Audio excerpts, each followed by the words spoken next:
é portador do vírus HIV. E se fosse possível levar esperança para milhares de pessoas?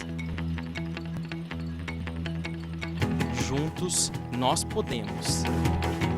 Invista neste canal. Invista em um mundo melhor.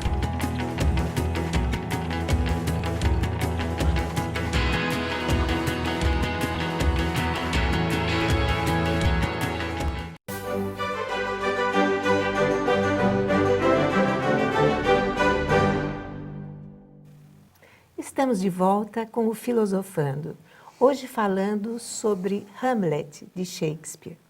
Professora Sônia, no primeiro bloco, a senhora estava falando da possibilidade das peças teatrais de Shakespeare, pelo menos algumas delas, terem sido de autoria de outra pessoa, e que um nome muito cogitado era o do Conde de Oxford. Isso, exatamente. Ele é contemporâneo de Shakespeare. E ele era um homem, ele era um intelectual, além de ser nobre, né, da família britânica, e ele viajava muito, ele esteve durante vários anos na Itália. O fato de muitas obras atribuídas a Shakespeare se passarem, uns enredos se passarem na Itália, como Romeu e Julieta em Verona, e várias outras. Mercador de Veneza. O Mercador de Veneza e tantas outras, né? Mas, sem dúvida nenhuma, que o que mais causa espanto é a diversidade de assuntos. William Shakespeare trata de liberdade de atitudes e de ações e de pensamento, defeitos e transgressões de ordem moral, conservadorismo político, antijudaísmo, misoginia e muitos outros assuntos. Então, esse universo imenso de abordagens, sem dúvida nenhuma que uma pessoa teria que ter um preparo intelectual bastante grande e uma elasticidade mental que lhe propiciasse abordar todos esses assuntos de uma maneira muito coerente, construindo histórias, né, ao mesmo tempo em que abordando esses temas. Ter conhecimento de outras línguas, de outros países, né? Exatamente. Então, essas peças todas atribuídas a esses autores, e principalmente ao Edward de Vere, que é o Conde de Oxford, mas dentre outros também o Christopher Marlowe. Então, pela lista oferecida pela Bárbara Eliodoro, de 55 nomes, a maioria dessas pessoas são dramaturgos, são pessoas que atuavam na companhia de Shakespeare, né, no Globe Theatre, em Londres. Mas fato é que uma grande parte dos intelectuais agora, do século XXI, mesmo porque se comemora os 400 anos da morte de Shakespeare, então esse assunto está voltando à baila, né? Mas fato é, conforme eu dizia, que os especialistas na obra shakespeariana dizem que é ele mesmo, né? Que é William Shakespeare, que é filho de John Shakespeare e que dedicou grande parte da sua vida a escrever peças teatrais, de uma forma, até o sistema de poemas que ele utilizava é o iâmbico, que é um tipo bastante complexo de escrita, né? Mas os aficionados da real autoria, dizem eles, dizem que é realmente William Shakespeare. Bom, não obstante essa controvérsia sobre a autoria, a obra considerada como sendo a de Shakespeare é monumental. Na verdade, não há dúvidas quanto a isso. E é difícil escolher, né? Mas, dentre elas, quais você destacaria? Olha, pelo meu gosto pessoal, Hamlet. Sim. Mas as outras obras de Shakespeare são tão interessantes quanto o Hamlet. Mas o Hamlet toca o coração porque ele fala de razão e de emoção, né? Ele é apaixonado, mas ao mesmo tempo ele é racional. Então ele combina as duas qualidades de um personagem vivendo um drama existencial, um drama familiar, né, no qual ele é exposto.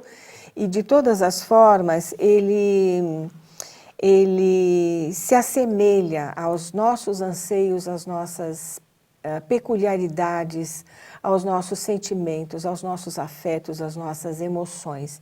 Então, Hamlet sempre foi aquele que tocou mais o coração e as mentes humanas. Se assim não fosse, até a sua frase, ser ou não ser, eis a questão, que pelo verbo em inglês to be, o verbo to be quer dizer várias coisas, ser, estar, existir. Então, se nós formos utilizar essa frase com as outras formas, nós poderíamos dizer existir ou não existir sobre a tonalidade filosófica, existir ou não. Não é? Estar ou não estar. Mas a tradução mais específica utilizada foi o ser ou não ser. Eis a questão que a gente já vai falar já, nós vamos ler até um trechinho dele. E essa peça realmente é considerada a melhor, né? A melhor delas. O clássico, né? Da obra dele. É. E depois falaremos também de Macbeth e Otelo. Isso. Mas eu queria falar um pouco mais de Hamlet. Posso, Márcia? Sim, lógico, sempre.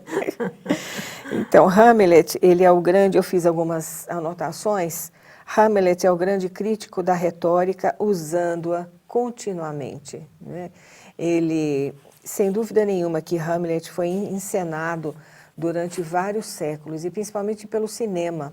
Um dos atores que mais encenou Hamlet foi Laurence Olivier, um ator britânico. E mais recentemente, no século XX, em 1990, o ator Mel Gibson, ator e diretor Mel Gibson, sob a direção de Franco Zeffirelli, que também fez outras obras shakespearianas. Mas qual que é a personalidade, como é a personalidade de Hamlet? Ele tem uma personalidade naturalmente melancólica, né? A ambiência dessa peça se passa na Dinamarca, ele é príncipe, filho do rei, que também leva o seu nome. É uma ambiência religiosa medieval, portanto, a melancolia era atribuída a um sintoma de enfermidade, né? A melancolia não era algo que é natural, como nos esclarece hoje o Espiritismo, principalmente no Evangelho segundo o Espiritismo, né, Márcia? Que ali tem uma passagem bastante interessante sobre a melancolia, como sendo aquela nostalgia do mundo espiritual.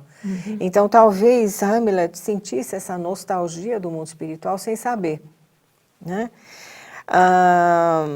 Ele deixa uma mensagem bastante interessante, ele tem uma personalidade que justifica a melancolia, já que ele tem a tendência, quando ele sabe da notícia da morte do pai, e principalmente o casamento em seguida da sua mãe com o seu tio, ele leva um choque emocional, é vítima de um choque emocional.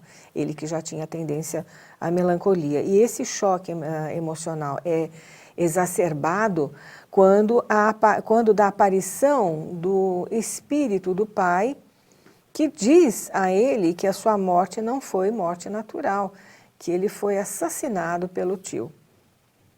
Tio de Hamlet. Que logo em seguida casa-se com a mãe dele. Exatamente. Então foi um duplo golpe. Um duplo golpe, que a gente já vai falar já por quê. Nós agora não temos tempo para falar mais nesse bloco, mas certo. no próximo com certeza. Até lá.